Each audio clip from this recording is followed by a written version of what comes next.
मराठी बालभारती इयत्ता 4थी धडा 12वा वाटाड्या. काका काका आवाज आला. कोणीतरी त्याला हलवत होतं. स्पर्श कोवळा नाजूक होता. हातांची बोटंही इवलीशी. काका काका. त्या छोट्या मुलीने त्यांना पुन्हा हाक मारली तसा तो पटकन तिच्या बाजूला वळला. ती म्हणाली, काका मला की नाही खूप भीती वाटते. कशाची भीती? काकांनी विचारले. मला रस्त्याची भीती वाटते, मुलगी म्हणाली. रस्ता काय वाघ सिंह आहे खाऊन टाकायला? काका म्हणाले. वाघ सिंह नाही हो, पण केवढी रहदारी असते रस्त्यावर. मोटारी, स्कूटर, मध्येच शिट्टी वाजवणारा पोलीस. कोणी कुठूनही भरकन येतं. मघा तर मी त्या सायकलच्या चाकातच जात होते.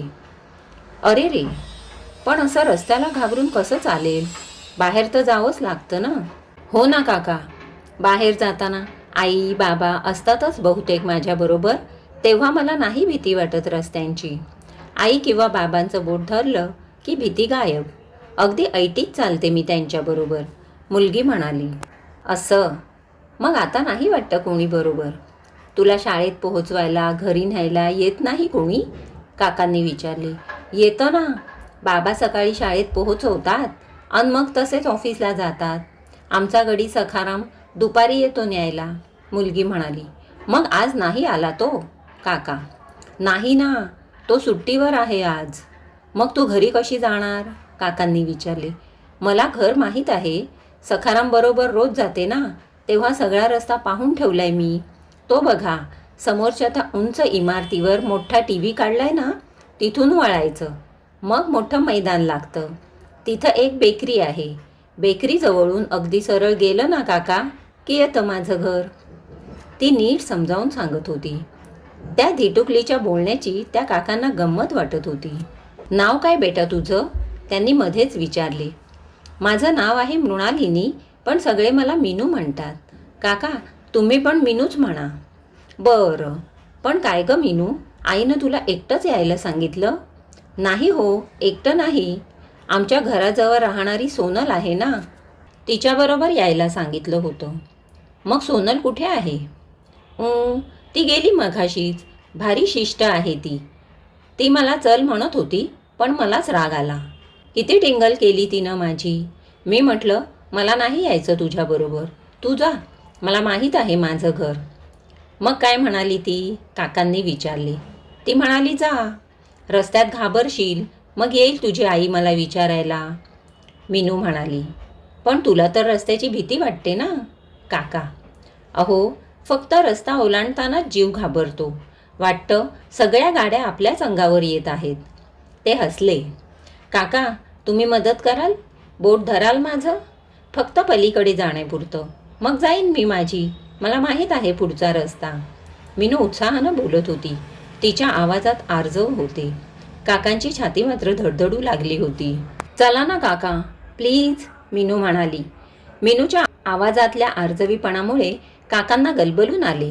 काय सांगावे या भोळ्या लहानग्या जीवाला हे त्यांना समजेना, पण तोपर्यंत तिने काकांचा हात पकडला होता आणि ती त्यांना चलायला आग्रह करत होती. तिच्या स्पर्शातला भोळा विश्वासच त्या काकांना नवे बळ देत होता. हे बघ, रस्ता क्रॉस करताना घाबरायचं मुळीच नाही. आधी झेब्रा क्रॉसिंग कुठे आहे ते बघायचं, काका म्हणाले. म्हणजे रस्त्यावरचे ते पांढरे पट्टे ना? हो तेच. दाखव बरं कुठे आहेत. डोळ्यांवरचा काळा चष्मा ठीक करत काका म्हणाले. हे बघा इकडे आहेत. मीनूने ओढतच काकांना झेब्रा क्रॉसिंगजवळ आणले. शाबास. आता पलीकडे जाताना आणखी एक काळजी घ्यायची, काका सांगत होते. दोन्ही बाजूनी येणारी वाहनं नीट पाहायची. आधी उजवी बाजू पाहायची. मोटार स्कूटर येत नसेल तर पुढे जायचं. मग अर्ध्या रस्त्यातून दुसऱ्या बाजूनं येणारी वाहनं पाहायची. त्यांच्याकडे नीट लक्ष देत आपलं पाऊल उचलायचं. समजलं? हो, म्हणून मीनूने खुशीत मान डोलावली. आणखी एक करायचं. काय? रस्त्यातून कधीही धावत सुटायचं नाही. समजलं मला. चला ना आता. एकदम नाही, आधी नीट बघ. उजव्या हाताला आणि मला सांग एखादी गाडी येते का ते. उजव्या हाताला ना? त्या पहा 2 कार येत आहेत अन स्कूटर तर भरधावच आहे. मग थांब, आता गेल्या ना त्या? हो, आता कोणी नाही इकडे. एक गाडी येते आहे, पण ती खूप दूर आहे. वा, मग चल तर.